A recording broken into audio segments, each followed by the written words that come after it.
Oke, baik. Nah, kita sudah masuk tadi kita pertemuan itu kita sudah masuk dengan korporasi, nama perusahaannya tadi ya. Jadi sudah ada yang kita sudah bisa dapat dari tahu dalam package sebuah obat ya. Package. Aduh, sorry tulisan. Package itu sama dengan kemasan atau kita bisa bilang dos obat. Package ya, paket bahasa Indonesia yang asli itu paket, bisa juga kemasan atau dos obat. Satu package ini ada brand atau mereknya, terus ada symptoms, ini obat ini kegunaannya untuk apa, untuk meredakan sakit kepala kah, sakit perut dan lain-lain. Lalu ada corporate info, tidak selalu sunan, tapi ini yang umumnya ada. Corporate info itu adalah info tentang perusahaan yang membuat obat ini atau produsen dari obat.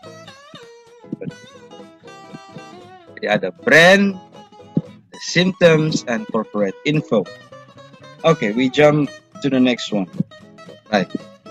Info di belakang kemasan obat. Ini biasa ada info di belakang kemasan obat. Sama seperti kalau kalian beli mie, kalian beli ciki-ciki, itu pasti ada komposisi di belakang. Bahan-bahan yang digunakan untuk membuat produk ini. Yang pertama kita harus cari tahu adalah directions. Directions itu adalah petunjuk penggunaan obat.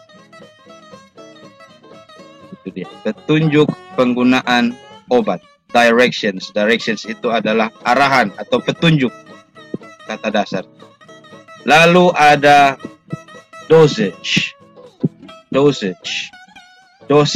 obat.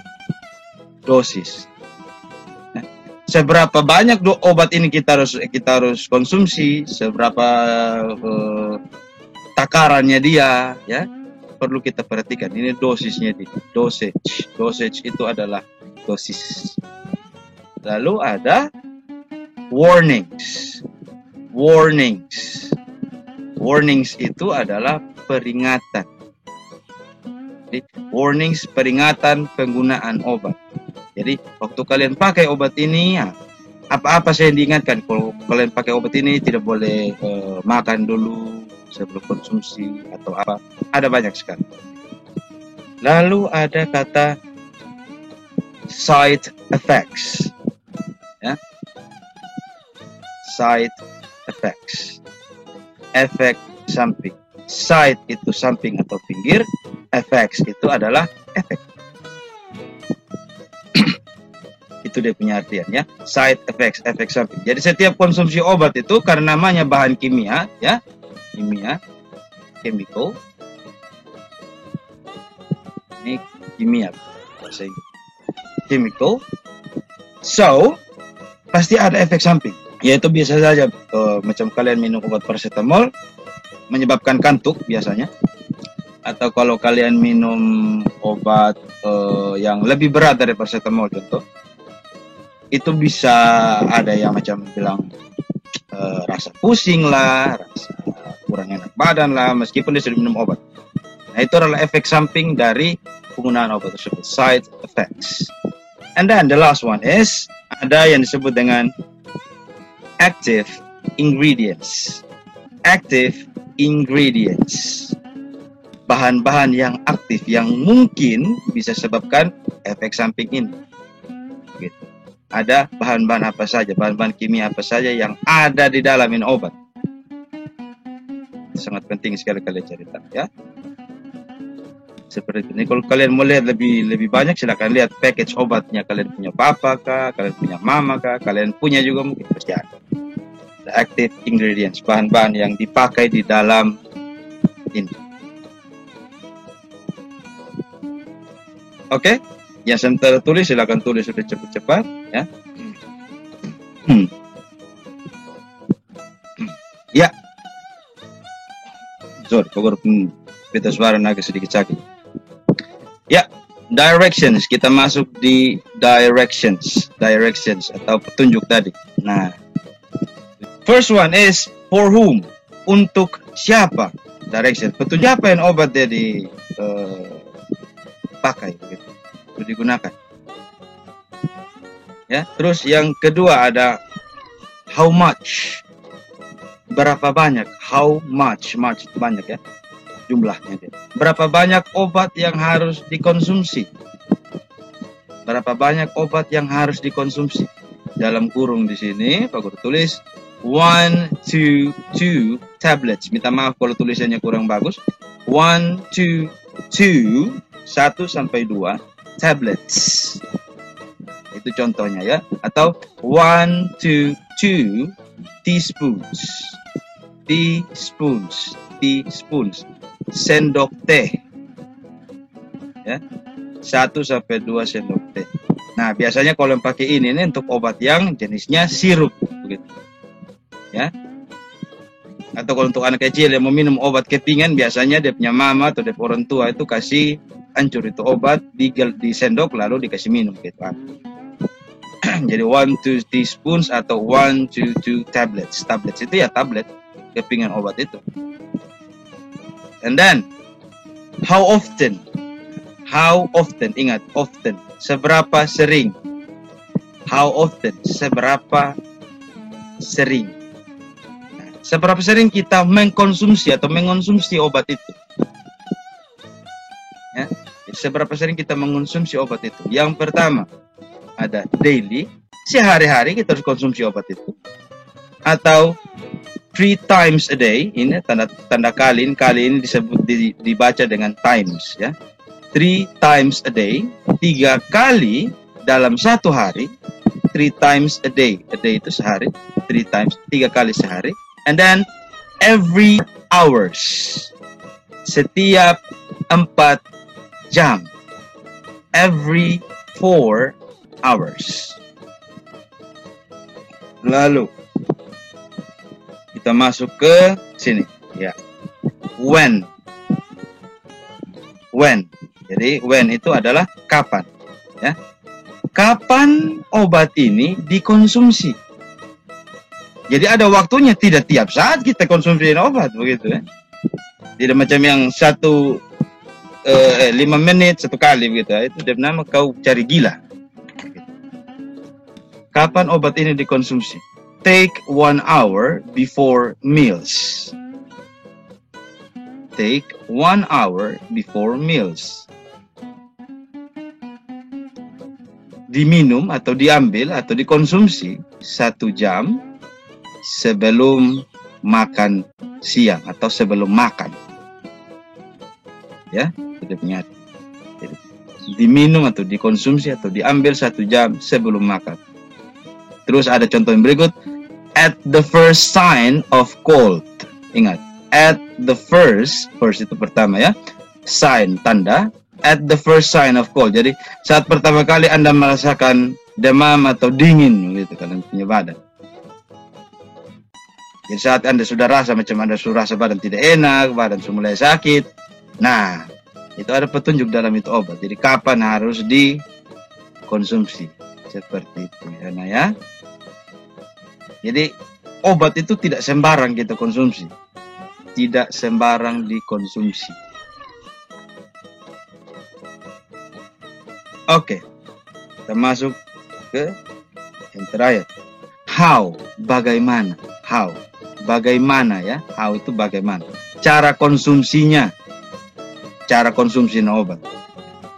Yang pertama, guru kasih contoh. Shake well. Shake well. Shake well. Shake itu sama dengan kita mengguncang dia atau kita kocok obat botol ya. Supaya itu obat tercampur dengan baik. And then the second one is with water. Dengan menggunakan air. Jadi shake well itu dikocok dengan baik supaya dia punya larutan di dalam itu bercampur dengan bagus dan bisa dapat dikonsumsi. And then second one is ada with water, dengan air, diminum dengan air. Jadi bukan hanya minum kosong saja sendiri. Gitu. Ya masih bingung ini etisin adalah dan lain-lain dalam bahasa Indonesia ya. Begitu. Jadi shake well bisa jangan dikocok dulu sebelum diminum atau dengan menggunakan air. Begitu. Biasanya untuk obat-obat yang berupa pills Aduh, sorry. Bagus tulis di sini saja. Pills. Pills itu ya pil obat, kepingan obat. Ya, pills atau bisa juga kita bilang tablet. Aduh, sorry lagi. Ya, tablets. Pills or tablets. Seperti itu. Kepingan obat ya. Oh ya, kalau obat sirup, ini tertulis, syrup, seperti itu. Oke, kita lanjut ke yang berikut. Yep. Nah, ini dia. Ada warnings, ya, ada dia punya warnings or cautions, peringatannya ya. Ada peringatan atau kita bisa bilang wanti-wanti dalam penggunaan obat ini. Ada peringatan penggunaan obat, pasti ada, tidak mungkin tidak. Lalu yang pertama, who should not take it? Who should not take it? Siapa yang dilarang mengonsumsi atau konsumsi obat ini? Ya, jadi seperti itu. Siapa yang dilarang konsumsi obat? Mungkin saja dia punya contoh macam bilang age 6 to 12. Untuk anak-anak di usia 6 sampai 12 tahun yang dilarang konsumsi obat ini, tidak boleh konsumsi obat ini. Atau mungkin biasa ada tulisan begini, under 6. Nah, under 6 itu artinya di bawah 6 tahun. Anak-anak yang di bawah 6 tahun tidak boleh konsumsi obat ini. Ini larangannya dia. Who should not take it? Under 6, bisa juga kita bilang age 6 to 12. Okay, the second one is what you should not do. Apa yang tidak boleh dilakukan. What you should not do. Apa yang tidak boleh dilakukan setelah konsumsi obat ini. Biasanya dia peringatan seperti ini. Setelah macam kita minum obat-obat yang membuat mengantuk, ya. Mengantuk itu di bahasa lain adalah ini, drowsy, ya, menyebabkan kita cepat lelah, cepat capek, cepat mengantuk. Nah, drowsy, mengantuk. Ya tidak boleh dilakukan ya. Contohnya kita bilang di obat itu dia bilang do not drive after bla bla bla. Jangan mengemudi setelah konsumsi obat ini.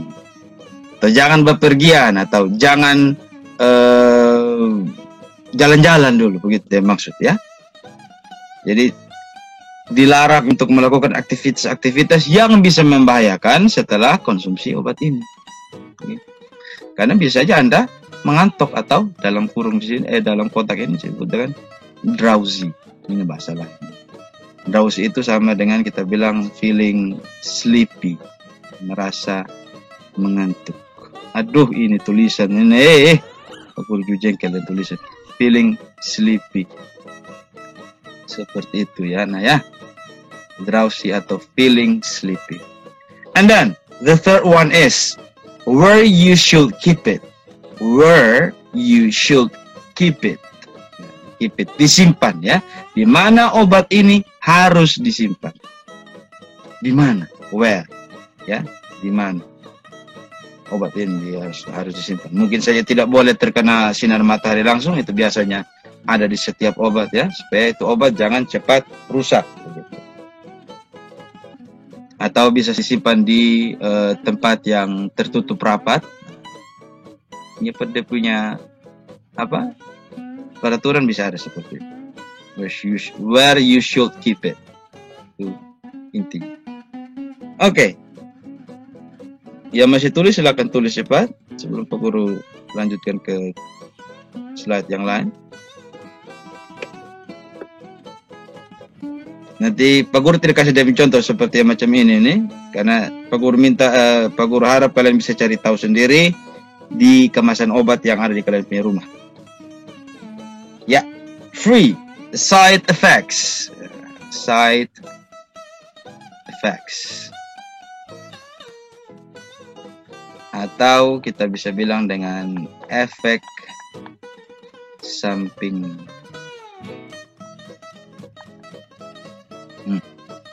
Tadi Pak Guru sudah bilang tadi ada drowsiness. Nah, drowsiness itu diambil dari kata drowsy. Yang artinya apa? Silakan cari tahu sendiri. Artinya ada dizziness, terus ada constipation, ada diarrhea, and then nightmares. Nightmares, diarrhea, constipation, dizziness, and then drowsiness. Untuk artinya Pak Guru tidak bisa bantu kalian, silakan cari tahu sendiri karena ini ya. Ini efek samping yang bisa terjadi jika kalian mengonsumsi obat tertentu. Okay, so we reach the end. Happy learning, folks. Jadi ini yang tadi sudah kita pelajari tadi tentang medicine, ya.